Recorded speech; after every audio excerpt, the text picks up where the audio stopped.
नमस्कार, IBC 24 देख रहे हैं आप। मैं हूं आपके साथ विजय कुमार पंड्या और छत्तीसगढ़ की बात में आप सभी का स्वागत है। छत्तीसगढ़ कांग्रेस ने सोशल मीडिया में अपने नाम के आगे छोटा आदमी लिखना शुरू कर दिया है। कांग्रेस ने यह कदम रमन सिंह के उस बयान के बाद उठाया जिसमें उन्होंने भूपेश बघेल को छोटा आदमी बता दिया। इसके बाद सीएम भूपेश बघेल रमन सिंह पर जवाबी पलटवार करते हुए उन्होंने खुद के नाम के आगे सोशल मीडिया पर, ट्विटर पर छोटा आदमी उन्होंने लिखना शुरू कर दिया। इतना ही नहीं, मुख्यमंत्री समेत राज्य की पूरी लीडरशिप ने ट्विटर पर अपने नाम के आगे छोटा आदमी लगा दिया। अब चौकीदार, बेरोजगार के बाद अब छोटा आदमी की राजनीति शुरू हो गई है। इस सियासत पर चर्चा करेंगे, लेकिन ये रिपोर्ट आपको दिखा देते हैं।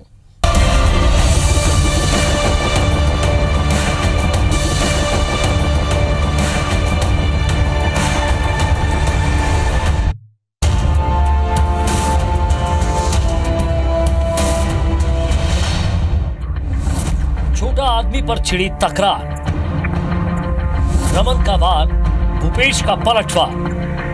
छत्तीसगढ़ में चौकीदार वर्सेस छोटा आदमी।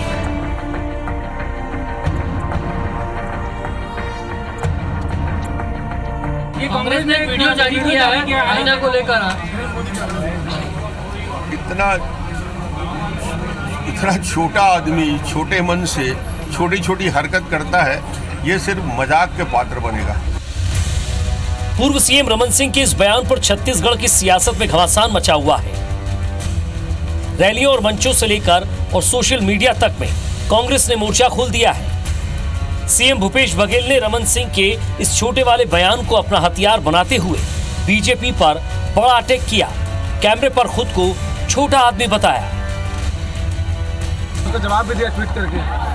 भाई मैं किसान हूँ तो मैं मुझे छोटे कहते तो मैं छोटा ही रहना चाहता हूँ। यहाँ गरीब लोग रहते हैं, किसान लोग रहते हैं, उन्हें मुझे चुना है तो मैं बड़ा नहीं होना चाहता, मैं छोटा ही रहना चाहता हूँ। कांग्रेस पार्टी यही नहीं रुकी। सीएम समेत राज्य की पूरी लीडरशिप ने ट्विटर पर अपने नाम के आगे छोटा आदमी लगा लिया। ठीक वैसे ही जैसे प्रधानमंत्री समेत बीजेपी के सभी बड़े नेताओं ने चौकीदार लगाया है। पूरी तरह से चौकन्ना है। बीजेपी ने अपने ट्विटर अकाउंट से अटल जी की पंक्तियां ट्वीट की। छोटे मन से कोई बड़ा नहीं होता, बड़े बनो दाऊ। बदले में कांग्रेस IT सेल के प्रदेश अध्यक्ष जयवर्धन सिंह बिस्सा छोटे आदमी की पर्ची लेकर विरोध करके रमन सिंह के घर पहुंच गए। चौकीदार बनाम छोटे आदमी की यह लड़ाई सोशल मीडिया पर तो हिट है, पर जमीन पर भी ये शुरू हो चुकी है। सीएम और पूर्व सीएम की इस चुनावी तकरार ने दूसरे नेताओं और कार्यकर्ताओं को व्यस्त कर दिया है। इस सियासी खींचतान के बीच जनता भी खूब मजे ले रही है। Bureau report, IBC 24।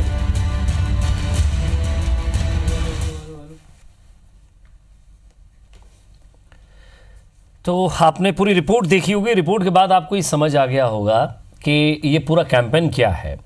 Social media पर किसी भी चीज़ को अगर ट्रेंड करना है या किसी भी चीज़ का ट्रेंड बनाना है या उसे ट्रेंड में लाना है, तो आप किसी बड़े नेता से किसी बयान के बाद उसकी कैंपेनिंग शुरू कर दीजिए। मैं भी चौकीदार, ये कैंपेनिंग आपने देखी होगी। उसके बाद बीजेपी के तमाम नेता और कुछ लोग मैं भी चौकीदार का कैंपेन चलाते रहे। और अब ये कैंपेन शुरू क्यों हुआ, इसके पीछे की भी आपने कथा और पूरी व्यथा सुनी होगी कि आखिर कैसे सोशल मीडिया पर एक छोटा आदमी को लेकर कैंपेन चलता है। पूर्व मुख्यमंत्री रमन सिंह, एक वीडियो जारी होता है, कांग्रेस वीडियो जारी करती है। उसके बयान पर पूर्व मुख्यमंत्री रमन सिंह कहते हैं छोटा आदमी है, छोटी छोटी हरकतें करता है, इस तरह की शब्दों का इस्तेमाल किया गया। उसके बाद किस व्यक्ति के लिए किया गया, क्यों किया गया और किस समय किया गया, उस पूरे घटनाक्रम को समझते हुए और उसके बाद सीएम ने उस पर रिएक्ट किया। जैसे ही सीएम भूपेश बघेल जी अपने ट्विटर अकाउंट को बदलते हैं छोटा आदमी भूपेश बघेल, उसके बाद एक एक करके कांग्रेस के तमाम नेता अपना ट्विटर अकाउंट सोशल मीडिया पर, चाहे वो फेसबुक हो, ट्विटर हो या फिर इंस्टा हो, वहां तमाम जगह अपना नाम बदल रहे हैं। क्या सोशल मीडिया पर यह वार पलटवार है या फिर जनता तक एक मैसेज पहुंचाया जा रहा है या फिर जनता भी इन सब के बीच सिर्फ उलझी हुई है कि कौन छोटा है या बड़ा है, या फिर दो नेता जिनके बीच में सिर्फ और सिर्फ वाक युद्ध चलता है, उस युद्ध की ये एक छोटी सी परिपाटी कह लें या छोटा सा एक मुजाहरा कह लें। इस पूरी खबर पर, इस पूरे डिबेट पर हमारे साथ बातचीत करने के लिए, कांग्रेस का पक्ष रखने के लिए एक मजबूत नेता, वक्ता, प्रवक्ता, कांग्रेस के सीनियर लीडर राजेंद्र तिवारी जी हमारे साथ मौजूद है। तिवारी जी, स्वागत है आपका। और बीजेपी का पक्ष रखने के लिए सच्चिदानंद उपासने जी हमारे साथ मौजूद हैं। सबसे पहले मैं कांग्रेस की तरफ जाऊं, उससे पहले सच्चिदानंद जी आपसे जानना चाहूँगा कि चुनाव का वक्त है और चुनाव में कम से कम ऐसी गलतियां ना करें जो आने वाले सेकंड फेज के लिए भारी पड़ जाए। क्या ये बयान देना सीएम, पूर्व सीएम का पूरी पार्टी पर भारी पड़ेगा? नहीं, देखिए कोई गलत नहीं है। जिस प्रकार की मानसिकता इस प्रदेश में प्रदेश के मुख्यमंत्री के द्वारा और दर्शाई जा रही है, जिस प्रकार के बयानात आ रहे हैं सीधे प्रधानमंत्री पर, जिस प्रकार से आरोप प्रत्यारोपों का दौर चल रहा है, इतिहास में नहीं हुआ कि कोई मुख्यमंत्री जो है इस प्रकार से सीधे प्रधानमंत्री को चोर कह दे, सीधे प्रधानमंत्री को किसी भी प्रकार के अपशब्दों का उपयोग कर दे। और इस कारण से जो मानसिकता की बात है, मानसिकता कैसी होनी चाहिए जिस पद पर आप बैठे हैं, तो ये छोटी मानसिकता से बड़ा प्रदेश चलाने की, जो छोटे मानसिकता से बड़े काम करने की बात जो है वो आप जो कर रहे हैं, वो उस दिशा में रमन सिंह जी का निश्चित रूप से इशारा रहा है कि आप जो है मन बड़ा करके चलिए, मन बड़ा करके चलिए। सच्चिदानंद जी, एक सवाल और आपसे यहाँ मैं पूछूंगा। पिछले 1 से 1.5 महीने तक मैं वॉच कर रहा हूँ भूपेश बघेल जी के ट्विटर को, उनके सोशल साइट्स पर, जिस पर वो भी लिखते हैं। कम से कम वो प्रदेश के किसी नेता को तवज्जो नहीं देते, प्रदेश के किसी नेता पर वो हमला नहीं करते, उनका सीधा टारगेट प्रधानमंत्री नरेंद्र मोदी होते हैं। तो क्या आपने एक स्पेस छोड़ दी है बीजेपी ने? देखिए, मुझको लगता है कि जिस प्रकार का वो प्रदेश के नेताओं के खिलाफ न लिखकर, प्रदेश भारतीय जनता पार्टी के खिलाफ न लिखकर सीधे केंद्र से लिख रहे हैं, तो कहीं ना कहीं मुझको लगता है कि वो अपने राष्ट्रीय नेतृत्व को कमज़ोर पा रहे हैं कि जो प्रहार राष्ट्रीय नेतृत्व के द्वारा या जो उनके राष्ट्रीय अध्यक्ष हैं उनके द्वारा होना चाहिए वो नहीं हो रहा है। इसलिए ये अब उसकी कमान संभाले हुए हैं और कहीं ना कहीं वो केंद्र की तरफ उनकी नज़र ज़्यादा दिखाई दे रही है। चलिए राजेंद्र तिवारी जी, सोशल मीडिया पर बतौर एक सटीक क्रिकेटर होता है ना, लाइन और लेंथ बिल्कुल सटीक होती है, और यही सही लाइन और लेंथ बिल्कुल पकड़ कर चल रहे हैं सीएम भूपेश बघेल। बिल्कुल ठीक बात कह रहे हैं, और उसका कारण भी है पंड्या जी। अब छोटा आदमी कह दिया डॉक्टर रमन सिंह जी ने मुख्यमंत्री को, जिस मुख्यमंत्री को प्रदेश की जनता ने 3/4 बहुमत के साथ में विधानसभा पहुंचाया है, जिसके पैरों के छाले ने, अब छोटा आदमी है तो उसके पैरों में छाले लगना होना तो स्वाभाविक है। 1000 किलोमीटर से ऊपर की यात्रा करोगे चिलचिलाती धूप में, बरसते पानी में, तो छाले पड़ने हैं, तो छोटे आदमी के साथ ही होता है ऐसा। और डॉक्टर रमन सिंह ने उनको छोटा आदमी कहा।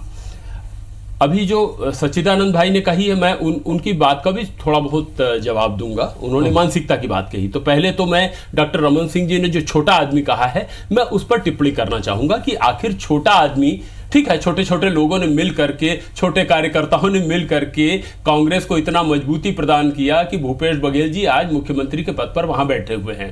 ये तमाम छोटे छोटे लोगों की मिले हुए प्रयासों का फल है। बड़ा आदमी कौन होता है? क्योंकि अब भूपेश बघेल जी किसान हैं इसलिए छोटे हैं क्या? या उनका विदेशों में खाता नहीं है इसलिए वो छोटे आदमी हैं? या उनके रिश्तेदारों ने करोड़ों अरबों रुपए का घोटाला नहीं किया इसलिए वो छोटे आदमी हैं? आखिर किस दृष्टिकोण से वो छोटे हैं? और अगर छोटे इस रूप में हैं तो भैया हाँ ठीक है, हम छोटे हैं, मैं भी छोटा कार्यकर्ता हूं और छोटा आदमी हूं, राजेंद्र तिवारी आपके सामने मुखातिब हूं। अभी भाई सच्चिदानंद जी उपासने ने, इन्होंने पूरा जीवन अपनी पार्टी के लिए संघर्ष करते हुए बिताया है। चुनिंदा लोग हैं जिन्होंने समर्पित कर दिया अपने आप को, और क्या मिला 15 साल में वो जाने दीजिए, अब उसकी व्याख्या नहीं करते। मगर मानसिकता की बात कही उन्होंने। सच्चिदानंद भाई, राजनीति में लड़ाई झगड़ा ये सब चलते रहते हैं, विचारों का द्वंद्व होता है आपके हमारे बीच में, मगर ये कौन सी मानसिकता है कि उनकी बूढ़ी मां को थाने में बुला करके बैठा लिया गया। ये कौन सी मानसिकता होती है, ये मुझको बताइए। ठीक है, उनके जो उन्होंने जमीन का मुकदमा जीता था उसकी जांच करवा दिया, भरे बरसात में उनकी जमीन की नाप जोख करवा दिया और उनके मकानों की जांच करवा दिया। चलिए उन सब बातों को मैं दरकिनार करता हूं, मगर बूढ़ी मां को थाने बैठाल देना, ये भैया कौन सी मानसिकता है? मेरे को तो पहले मानसिकता की बात कहें।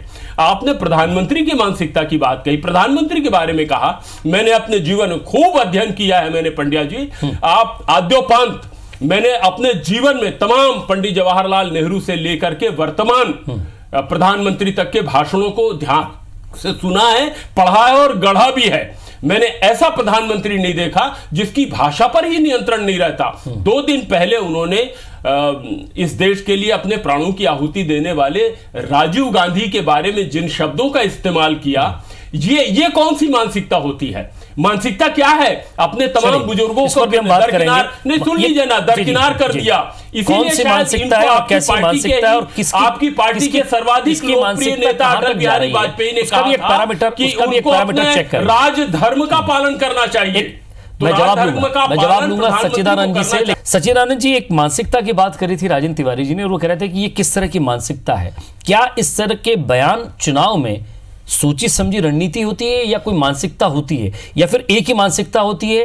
हाउ कैन अचीव अवर गोल? कैसे इसे पाया जाए, कैसे जनता के बीच जाया जाए और कैसे प्रमोट हुआ जाए?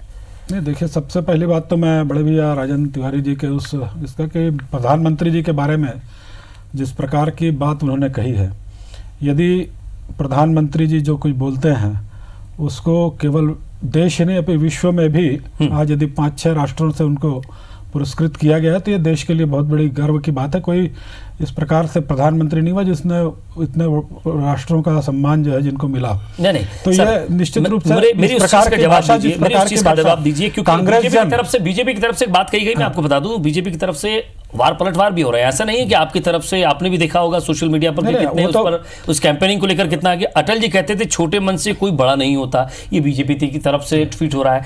क्या चल रहा है? आप लोग सिर्फ एक बयान को लेकर एक दूसरे पर छीटाकशी कर रहे हैं या फिर ये माहौल बन रहा है? विडंबना ये है सेकंड फेज के लिए माहौल बन रहा है। ये कांग्रेस पार्टी जिस प्रकार की एक राष्ट्रीय पार्टी रही है, जिसका अपना एक स्वरूप रहा है, उस स्वरूप को इस नेताओं ने कहां लाकर रख दिया कि एक छोटी सी बात पर आज जिस काम के लिए आपको इस प्रदेश की जनता ने जनादेश दिया है, उससे हटकर आप कभी बोलते हैं हम बेरोजगार हैं, कभी बोलते हैं हम जो है वो छोटे आदमी हैं।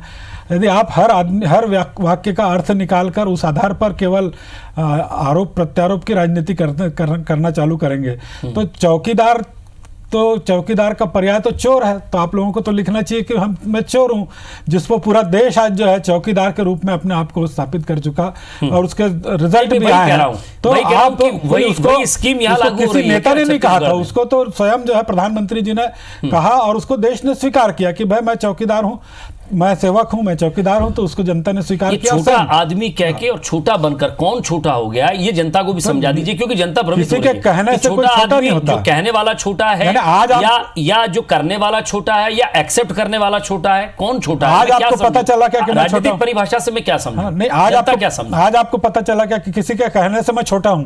आज तक आपको पता नहीं चला। आज तक आप नहीं लिख सके कि मैं छोटा हूं, इस प्रदेश का मुख्यमंत्री हूं, मैं छोटा हूं। ये आपने पहले क्यों नहीं लगाया? ये आपकी पहले सोच नहीं थी। वो पहले दिन से छोटे लोगों के लिए ही काम कर रहे हैं और बड़ी मानसिकता के साथ कर रहे हैं। फर्क ये है, छोटे लोगों के लिए बड़ी मानसिकता से। इसीलिए तो भैया आते के साथ 2 घंटे के अंदर किसान, जो छोटे छोटे किसान हैं जो आत्महत्या कर लिया करते थे आपके शासनकाल में, उनके लिए कर्ज माफी किया। अब वो फिर लंबी फहरिस्त हो जाएगी पंड्या जी, उनके जो 70 दिन के कार्य थे उसके बाद तो आचार नेशनल डिबेट में सुना होगा, नेशनल, लेकिन नामदार वर्सेस कामदार जी का नाम लिया, जैसे प्रधानमंत्री जी का नाम लिया। मैं अमित शाह जी के बयान पर कोई टिप्पणी नहीं करना चाहता या भारतीय जनता पार्टी के किसी नेता के बयान पर टिप्पणी नहीं करना चाहता, मगर भारत का जो प्रधानमंत्री होता है ये बहुत बहुत गरिमामय, और पूरे छत्तीसगढ़ कांग्रेस और किसी के बयान पर टिप्पणी नहीं करती, वो सीधे पीएम पर हमला करती है। इसीलिए तो भय है, जिसके प्रति भय है उस पद की गरिमा को इतना गिराया जिस वृक्ष में आप लगेंगे उसी पर चोर करना पड़ रहा है। भाषा देखिए प्रधानमंत्री, जिस वृक्ष में आप लगेंगे वही तो पत्थर मारेंगे, खाली पेड़ में कौन मारेगा? कोई मनमोहन सिंह पर थोड़ी मारता था पत्थर। भी प्रिय प्रधानमंत्री रहे, जिसमें फल लगे होंगे उसी में आप पत्थर मारेंगे। अगर आपके पार्टी के कुछ लोग, आपकी पार्टी के अध्यक्ष अगर पीएम को चोर कह सकते हैं तो शायद ये आपको इस प्रहार के लिए तैयार रहना चाहिए। जब प्रधान इनको तो पप्पू लिखना चाहिए, इनको तो पप्पू लिखना चाहिए कि जब एक लड़ाई चौकीदार और पप्पू की चल रही है तो पप्पू लिखे, पप्पू लिखना चाहिए। कैसा चौकीदार है जिसके पप्पू लिखना चाहिए, आपको तो पप्पू लिखना चाहिए। जब आपकी लड़ाई चौकीदार और पप्पू में चल रही है तो प्रधान मुख्यमंत्री अपने आप को पप्पू लिखे ना भाई, पप्पू क्यों नहीं लिख रहे हैं? राफेल में दिखाई दे रही है, ये कैसा चौकीदार है जिसने खड़े पैर नोटबंदी लगा करके सवा को मार डाला। इतना भ्रष्टाचार तो यूपी 1 यूपी 2 जो एक भी भ्रष्टाचार, एक भी भ्रष्टाचार इस चौकीदार के राज में। वो तो दिख रहा है आपका 900,000 करोड़ तो आपके मुख्यमंत्री के रिश्तेदारों के हाथ निकल रहा है कि मैं जनता का प्रथम सेवक हूं। चौकीदार इस तरह की भाषा नहीं कहा, उन्होंने कहा मैं प्रथम सेवक हूं अपने लाल किला की प्रधान सेवक। और चौकीदार भी अपने बेटे को चौकीदार नहीं बनाना चाहता भाई, ये सुन लीजिए, वो भी चाहता है उसका बेटा पढ़ लिख करके आईएएस बने, आईपीएस बने, वो चौकीदार नहीं बनाना चाहता। और आपका बस चले तो पूरे देश को चौकीदार बनेगा, पूरा देश चौकीदार बना है। और चोरों के साथ मिली भगत चौकीदार, ये ऐसे चौकीदार है जो चोरों देश का चौकीदार कदापि नहीं चाहता कि एक चोर देश की सत्ता में आए। चौकीदार, देश के चौकीदार आज खड़े हो गए हैं और देश की सत्ता पर चौकीदार ही चाहते हैं, वो चोर आना, कोई भी चोर ना है। इस प्रकार की भावना लिखकर उन्होंने कहा कि हम चौकीदार, हम चोर को नहीं आने देंगे, हम चोर को नहीं आने देंगे, हम चोर को नहीं आने देंगे। अरे चोर तो डरता है, जब चौकीदार होता है तब चोर डरता है। सफेद धन बाहर चला गया, उसको रोकने तो धन दिख रहा है आपके उत्तर प्रदेश, आपके मध्य प्रदेश के मुख्यमंत्री के रिश्तेदारों के यहाँ 3 महीनों में दिख रहा है कितना धन निकल रहा है। ला करके खड़ा कर दिया है देश की अर्थव्यवस्था, देश की जनता देख रही है। इस पर लंबी चर्चा करवाइएगा, ये देश के चौकीदार का काम है। नहीं, ये जो शब्द इस्तेमाल किया गया, मैं आपसे पूछता हूं सच्चिदानंद जी, क्या अब राजनीतिक भाषा चुनाव में इस तरह की हो जाएगी कि उसकी गरिमा, उसकी शीलता खत्म होती जाएगी? नहीं, इसमें कहाँ गरिमा गिनती, बताइए मेरे को कि भाई कि आपकी मानसिकता पर प्रश्न चिन्ह लगा रहे हैं कि आप छोटे मानसिकता में, आप छोटी मानसिकता से आप प्रधानमंत्री को चोर बोलते हैं, इससे छोटी मानसिकता आपकी क्या होगी? छोटी मानसिकता और क्या होगी? आप किसी प्रकार के आरोप लगाते हैं, इससे छोटी मानसिकता क्या होगी? दूसरा कोई करता है उस पर आप आरोप लगाते हैं तो छोटी मानसिकता नहीं होगी, क्या होगी? यानी इस मानसिकता के लोग तो सत्ता में बैठे हुए हैं। तो मैं क्या, निश्चित रूप से छोटी मानसिकता के लोग सत्ता में, इस प्रदेश की सत्ता में बैठे हैं। इससे छोटी मानसिकता के लोग इस प्रदेश की सत्ता पर बैठे हैं, इसलिए एक विधायक मर जाता है, एक विधायक की हत्या हो जाती है, लेकिन उसकी आज कोई जांच आज तक नहीं बैठ जाती। चला जाए सच्चिदानंद जी और राजेंद्र तिवारी जी की अब शब्द और व्यक्ति वो बड़ा चुना जाएगा और शब्द ऐसा चुना जाएगा जो जनता के बीच पहुंचे, चाहे वो सोशल मीडिया। मैं आपको स्पष्ट कह रहा हूं, आप भूपेश बघेल जी से कभी मिलिएगा, पत्रकार सम्मेलन होता है, उसके बाद में पत्रकारों के बीच में जाकर के बैठते हैं और अपने तमाम सिक्योरिटी गार्ड को बोलते हैं तुम लोग दूर रहो। आम जनता के बीच में चले जाते हैं मिलने के लिए, सिक्योरिटी गार्ड को बोलते हैं तुम लोग दूर रहो। वो सहज उपलब्ध लोगों में से हैं। आपको लगेगा नहीं ये प्रदेश का मुख्यमंत्री है, जिस समय फाइल में दस्तखत करते हैं उस समय मुख्यमंत्री है। तो प्रदेश का मुख्यमंत्री अगर अपने आप में कहता है कि मैं छोटा आदमी हूं, उन्होंने इस पद को प्राप्त किया है। ठीक है, प्रदेश का मुख्यमंत्री अगर अपने आप के आगे ये नाम के आगे लगा लेता है कि छोटा आदमी, तो फिर प्रदेश का बड़ा आदमी कौन है? सच्चिदानंद जी 10 सेकंड है आपके, जिसका विदेशों में खाता है, जिसके तमाम रिश्तेदारों ने खूब सारा गबन किया है, वो लोग बड़े आदमी। तो निश्चित रूप से वो कांग्रेस पार्टी के यूपी 1 यूपी 2 के लोग थे, एक मुहिम और आज जिनके कार्यकाल में लोगों ने लोन लेकर बड़े लोग हैं और प्रदेश के मुख्यमंत्री देख सकते हैं। बहुत बहुत शुक्रिया। चलिए इसको यही समझ लेते हैं। बहुत बहुत शुक्रिया सच्चिदानंद जी।